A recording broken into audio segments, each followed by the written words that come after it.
मी संध्या सावंत तुमचं मालवणी तडकामध्ये स्वागत करते। मे महिना चालू झाला की आपण वाळवणीचे पदार्थ वेगवेगळे बनवायला सुरुवात करतो। वेगवेगळ्या प्रकारचे पापड, फेण्या, सांडगे।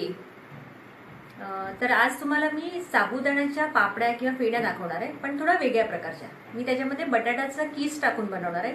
हे चवीला पण छान असतात आणि तुम्ही उपवासाला पण खाऊ शकता।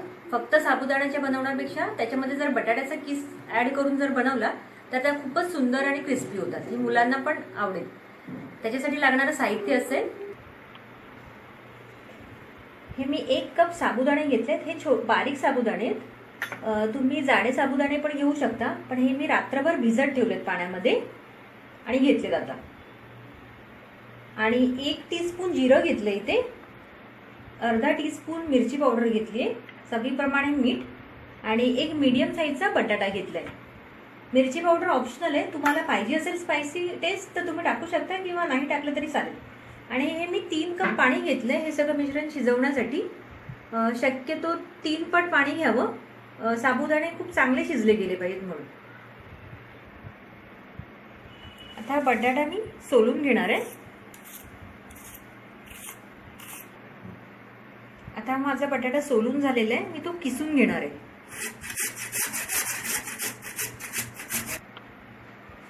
हा बटाटा आपला किसून झालेला आहे। आता तुम्ही एका बाउलमध्ये पाणी घेऊन तो चांगला 2-3 वेळा धुवून घेणार आहे। धुवून घेतल्यानंतर सुद्धा मी तो पाण्यामध्येच टाकून ठेवणार आहे, नाहीतर त्याचा रंग काळा पडेल। मी या पातेल्यामध्ये आपण पाणी ठेवलं होतं ते उकळत ठेवलंय आणि आता मी साबुदाणे शिजायला टाकते त्याच्यामध्ये।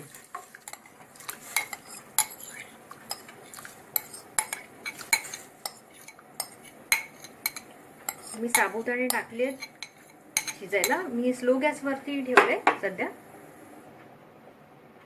आणि मिरची पावडर टाकते आणि मीठ ऍड करते। हे मी ऍड केले, साबुदाणे, मिरची पावडर आणि मीठ टाकून सध्या शिजून घेते। हे थोडे शिजले साबुदाणे की मी जिरं आणि बटाट्याचा कीस ऍड करणार, कारण बटाट्यात शिजायला जास्त वेळ लागत नाही। आणि जिरं जर लवकर टाकलं तर ते त्याच्या पापड्या किंवा फेण्या ज्या होतात त्या थोडा पिवळसर रंग येतो, त्याच्यामुळे आपण जिरं थोड्या वेळाने टाकणार आहे। साबुदाणा प्रॉपर ट्रान्सपरंट होईपर्यंत शिजला पाहिजे, त्याच्यामुळे तो मीडियम गॅसवरती 15-20 मिनिटं तरी शिजला गेला पाहिजे प्रॉपर।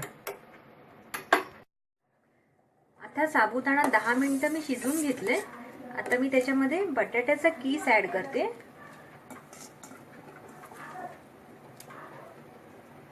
आणि जिरं पण ऍड करणार आहे। आणि अजून अप्रॉक्स 10 ते 12 मिनिटं मी चांगलं शिजवून घेणार आहे मीडियम गॅसवरती। आणि हे ढवळत राहायला पाहिजे, नाहीतर मग ते खाली चिकटणार टोपाला। ह्याची कन्सिस्टन्सी एकदम प्रॉपर असायला पाहिजे, प्लेटमध्ये प्रॉपर पापड्या टाकता येतील एवढा थिकनेस यायला पाहिजे। हे आपलं साबुदाणा आणि बटाट्याचं बॅटर 20-1 मिनिटं मी शिजवून घेतले, ते छान शिजलं गेलेले। आता ह्याच्या मी ह्या परातीमध्ये फेण्या घालून घेणार। परातीला मी ऑलरेडी तेल लावून ठेवलेले, नाही ते इझिली सुकल्यावरती निघते। मी परात नाही वापरली तर तुम्ही प्लास्टिक पेपरच्या शीटवरती पण त्या घालू शकता। मी असं 1-1 स्पून घेऊन जस्ट त्याच्यावरती घालत जाणार आहे। ह्या 1-2 दिवस उन्हामध्ये चांगल्या वाळवल्या तर ह्या खूप छान सुकल्या जातील। ह्या पेढ्या मी परातीमध्ये वाळवायला घालून घेतल्यात। आता ह्या मी उन्हामध्ये सुकायला ठेवणार आहे, पण परातीपेक्षा ह्या पेपरच्या शीटवरती खूप जास्त लवकर आणि चांगल्या सुकल्या जातात।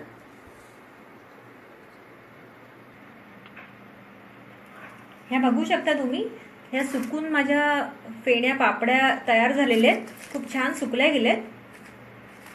आता मी त्या तळून दाखवणार आहे। आम्ही तेलामध्ये चांगल्या तळून घेणार आहे फेण्या। तेल चांगलं गरम करून कुरकुरीत होईपर्यंत चांगल्या तळायचे। तुम्ही बघू शकता माझ्या फेण्या, साबुदाणा बटाटा फेण्या पापड्या तळून रेडी झालेल्या आहेत। ह्या खूप छान अशा क्रिस्पी झालेल्या आहेत। ह्या साबुदाणा बटाटा फेण्या तुम्ही वर्षभरासाठी साठवून ठेवू शकता बनवून, आणि पावसाळ्यामध्ये वगैरे किंवा उपवासाला खायला खूप छान वाटतात। आणि ह्याची चव पण खूप छान असते आणि मुलांना ही रेसिपी नक्कीच आवडेल। तुम्ही करून बघा, शेअर करा आवडली असेल रेसिपी तर, आणि सबस्क्राईब करा. थँक्यू.